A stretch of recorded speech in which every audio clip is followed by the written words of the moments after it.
Hi friends, welcome to my channel. வாங்க நம்ம இந்த சூப்பரான கேசரி பண்ணலாம். இதுக்கு நான் ஃபுட் கலர் எதுவுமே சேர்க்கலை, தண்ணி எதுவுமே சேர்க்கலை. எப்படி பண்ணேன்னு பார்க்கலாமா? வாங்க.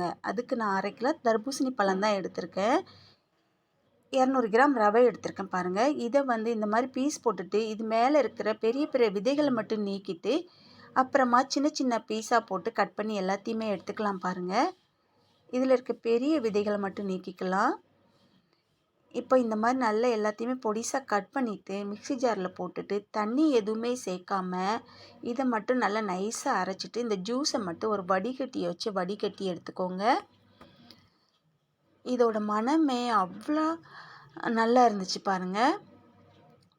நம்ம வேறு ஏலக்காவோ வேறு எந்த எசன்ஸுமே சேர்க்கலை, ஆனால் தர்பூசணி பழத்தோட ஜூஸோட மனமே அவ்வளோ நல்லா இருந்துச்சு. சாப்பிடும்போது அவ்வளோ டேஸ்டியாக இருந்துச்சு. இப்போ இது மாதிரி நல்லா வடிகட்டி எடுத்துக்கோங்க. பாருங்கள், இந்த ஜூஸ் மட்டும் நமக்கு கிடைச்சா போதும்.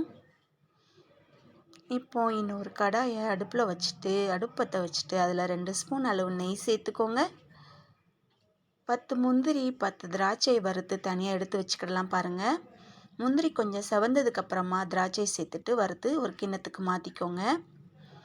இதிலே நம்ம எடுத்து வச்சுருக்க 200 கிராம் ரவையும் சேர்த்துட்டு நல்லா வறுத்துக்கலாம். கருகிராமல் அடுப்பை சிம்மில் வச்சுட்டு நல்லா மெதுவாக வறுத்துக்கோங்க. வறுக்கும் போதே நமக்கு வறுபட்ட உடனே நல்ல மணம் வரும், ரவையோட மணம்.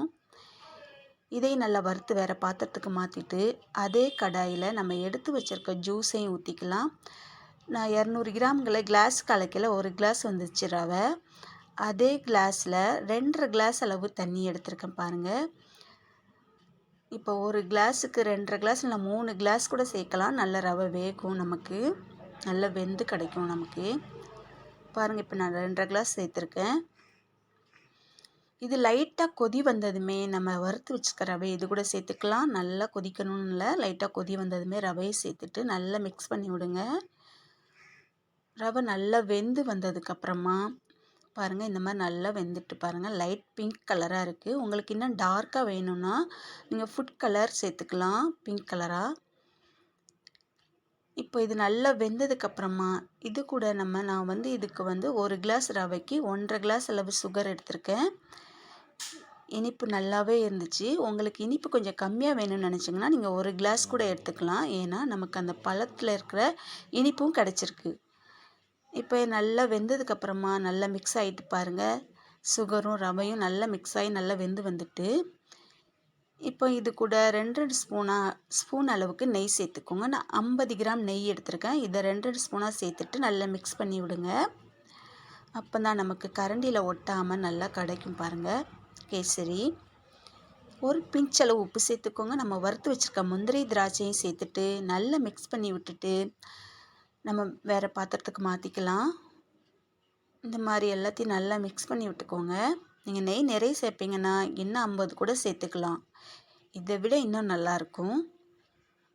பாருங்கள், செம எம்மியான டேஸ்டியான கேசரி கிடச்சிருக்கு வித்தியாசமான முறையில். நம்ம எப்போவுமே பழங்கள்லாம் நறுக்கி போட்டு தான் கேசரி பண்ணிப்போம். இன்றைக்கி அந்த ஜூஸை எடுத்தே கேசரி பண்ணியிருக்கேன்.